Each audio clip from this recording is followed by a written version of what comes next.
आदाब, मैं हूं आपके साथ अरसला खान और आवाज़ द वॉइस देखना शुरू कर चुके हैं आप। एक कहानी के नए एपिसोड में आप सभी का एक बार फिर से स्वागत है। कुछ यादें वक्त के साथ धुंधली नहीं होती, बल्कि सीने में खामोश टीस बनकर हमेशा के लिए ठहर जाती हैं। पर्दे पर अपनी कॉमिक टाइमिंग से लाखों चेहरों पर मुस्कान बिखेरने वाले अभिनेता अरशद वारसी के हंसते हुए चेहरे के पीछे भी एक ऐसी ही गहरा दर्द छुपा हुआ है। एक ऐसा गिल्ट जो रात के सन्नाटों में अक्सर उन्हें सोने नहीं देता। जब भी किसी इंटरव्यू या बातचीत में अरशद ने उनकी मां का जिक्र किया जाता है तो पल भर में उनकी चमकती आंखों में मायूसी की एक काली परत छा जाती है। वो कांपते हुए अल्फाज होठों पर आकर थम जाते हैं। उस वक्त वो एक सफल स्टार नहीं, बल्कि वही छोटे से बेबस बेटे नजर आते हैं जो आज भी खुद को अपनी मां का गुनहगार मानते हैं। अरशद का बचपन किसी आम बच्चे की तरह खिलखिलाता हुआ नहीं था। बहुत कम उम्र में ही जिंदगी ने उनके सामने मुश्किलों का एक ऐसा पहाड़ खड़ा कर दिया था जिसकी ढलान पर फिसलना बहुत आसान था।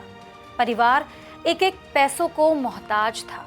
घर की माली हालत इतनी खराब थी कि बुनियादी ज़रूरतें भी पूरी होना मुश्किल लग रहा था।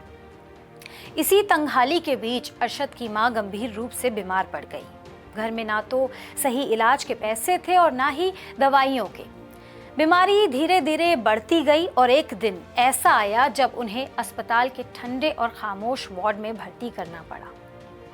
वो आखिरी रात और बेबस निगाहें अस्पताल के उस कमरे में सफेद चादर पर लेटी मां जिंदगी और मौत के बीच झूल रही थी। नसों में सलाई के जरिए दवाइयां दी जा रही थी। डॉक्टरों ने सख्त हिदायत दे रखी थी कि मरीज को भूलकर भी एक बूंद पानी नहीं देना है। रात गहराती जा रही थी। सिरहाने बैठे छोटे से अरशद वारसी अपनी मां का हाथ थामे रो रहे थे। उनकी मां ने सूखे होठों को हिलाते हुए बहुत ही धीमी आवाज में कहा, बेटा थोड़ा पानी पिला दे। अरशद के कानों में डॉक्टर की वो सख्त हिदायत गूंज रही थी। उस वक्त उन्होंने अपना दिल महसूस लिया और मना कर दिया। मां ने बार बार पानी मांगा। उनकी आंखों में तड़प थी, होठ प्यास से सूख रहे थे। वो गिड़गिड़ाती रहीं, पानी की एक एक बूंद के लिए तरसती रहीं। लेकिन अरशद, जो केवल डॉक्टर की बात मानकर अपनी मां की जान बचाना चाहते थे, हर बार अपनी मां को उस पुकार को अनसुना करते रहे। उन्हें क्या पता था कि जिस डॉक्टर की हिदायत को वो अपनी मां की भलाई मान रहे थे, वो पल उनकी मां के जीवन के आखिरी पल साबित भी हो सकते हैं। सन्नाटे को चीरती मां की वो आखिरी सिसकी और पानी की वो तड़प, और फिर अचानक सब कुछ शांत हो गया। मां ने पानी मांगते मांगते अरशद के सामने ही दम तोड़ दिया। एक घूंट पानी का हमेशा ना मिनट वाला मलाल। उस रात के बाद अरशद की दुनिया हमेशा के लिए बदल गई। आज भी जब वो उस पल को याद करते हैं तो उनका गला भर आता है। हाल ही में एक पॉडकास्ट के दौरान जब ये सवाल उठा तो अरशद की आवाज़ फिर कांपने लगी थी। उन्होंने भारी मन से कहा, मेरी माँ बार बार पानी मांगती रही और मैं सिर्फ डॉक्टरों की सलाह पर अमल करता रहा। काश काश काश उस रात मैंने डॉक्टरों की बात ना मानकर अपनी माँ को पानी पिला दिया होता तो शायद आज वो जिंदा होती, मेरी माँ मेरे पास होती। ये सोचकर ही उनका कलेजा कांप उठता है कि वो अपनी माँ की आखिरी इच्छा पूरी नहीं कर सके। एक बेटे के लिए इससे बड़ा दर्द क्या हो सकता है कि उसकी माँ उसकी आंखों के सामने प्यासी दुनिया से रुखसत हो जाए और वो बेबस खड़ा देखता रहे। माँ के जाने का साया अभी कम भी नहीं हुआ था कि कुछ ही समय बाद सिर से पिता का भी साया उठ गया। एक छोटे उम्र का लड़का जो कभी दुनिया को ठीक से समझ भी नहीं पाया था, अचानक इस विशाल दुनिया में पूरी तरह अकेला रह गया। पढ़ाई छूट गई।